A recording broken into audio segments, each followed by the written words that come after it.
साईं से सब होत है बंदे ते कछु नाय।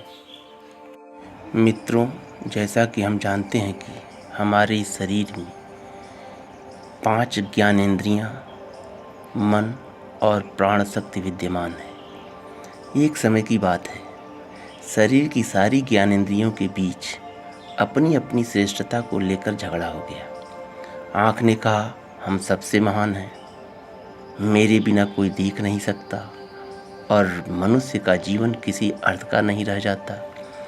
इसी प्रकार दोनों हाथों ने, पैरों ने तथा सब इंद्रियों ने अपनी अपनी श्रेष्ठता का बखान किया। लेकिन जब उनके बीच यह निर्णय नहीं हो सका कि कौन श्रेष्ठ है, तो आपस में यह फैसला किया गया कि जिसके बिना यह शरीर रह नहीं पाए वही हम सब में सबसे श्रेष्ठ होगा। तो पहले आँख शरीर को छोड़कर चली गई और कुछ समय बाद लौटकर आई और शरीर से प्रश्न किया कि तुम हमारे बिना कैसे रहे। तो शरीर ने कहा कि जिस तरह से एक सूरदास अपना जीवन यापन करता है, ठीक उसी तरह से। तो मित्रों, इसी प्रकार अब कान की बारी आती है और कान शरीर को छोड़कर चला जाता है और शरीर को सुनाई पड़ना समाप्त हो जाता है।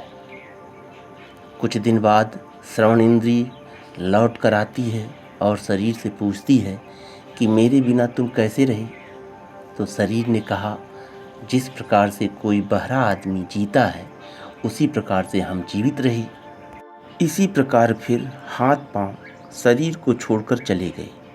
तो अपंग की भांति शरीर ने जीवन निर्वाह किया। उसके पश्चात अंत में मन भी चला गया। मन को बड़ा गर्व था कि मैं ही शरीर को चलाता हूँ। जब मन वापस आया और शरीर से पूछा कि तुम मेरे बिना कैसे जिंदा रहे, तो शरीर ने कहा कि जिस प्रकार से एक छोटा बालक माँ के पेट से पैदा होता है, उस समय उसके अंदर मन की चंचलता नहीं रहती, उसी प्रकार मैं एक अबोध बालक बनकर रहा। जिस प्रकार से एक योगी जब तुरीयावस्था को प्राप्त कर लेता है और अपने मन को परमात्मा में विलीन कर लेता है, मैं उसी प्रकार से जीता रहा। परंतु दोस्तों, अब तक शरीर के अंदर शांत भाव से बैठी प्राण शक्ति इन सब का तमाशा देख रही थी। अब उसकी बारी आती है और अब वह शरीर को छोड़कर जाने लगी। तो आँखों ने अपने आप देखना छोड़ दिया, कानों ने सुनना छोड़ दिया, हाथ पांव में हरकत करने की शक्ति नहीं रही और धीरे धीरे शरीर का तापमान कम होकर शरीर भी निर्जीव और शीतल होने लगा। तो मित्रों, घबराकर मन समेत सभी इंद्रियों ने एक साथ प्राण शक्ति से प्रार्थना की कि आप ही हम सब में सबसे श्रेष्ठ हो। हम सभी आपको शरीर का राजा स्वीकार करते हैं। इसलिए मित्रों, संत पुरुषों ने समझाया है कि यह बेलगाम मन केवल प्राण शक्ति के द्वारा ही काबू में होता है, अन्यथा नहीं। इसके लिए हमें जीवन में उस प्राण तत्व को पहचानना होगा जो हमारे अंदर विद्यमान है और जिसके न रहने पर हमारा जीवन अर्थहीन बन जाता है, बेकार हो जाता है।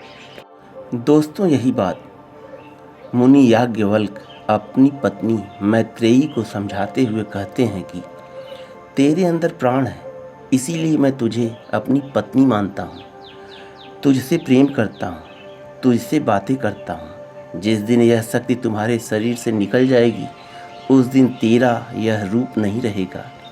मैं तुझे मरा हुआ जानकर तुझे या तो जला दूंगा या फिर दफना दूंगा। मित्रों, दुनिया के सारे अच्छे और बुरे कार्य हम केवल मन से संचालित होकर करते हैं, प्राण शक्ति को नज़रअंदाज कर देते हैं, जबकि मूल अस्तित्व प्राण का है, उसके बारे में हम कभी नहीं सोचते। मित्रों, यही हम सभी का हाल है। जब तक शरीर में प्राण है तभी तक यह संसार है, नहीं तो सब बेकार है। मित्रों, मेरी यह छोटी सी कहानी कैसी लगी? अगर अच्छी लगी हो तो इसे लाइक कीजिए और मेरे चैनल को सब्सक्राइब कीजिए। धन्यवाद।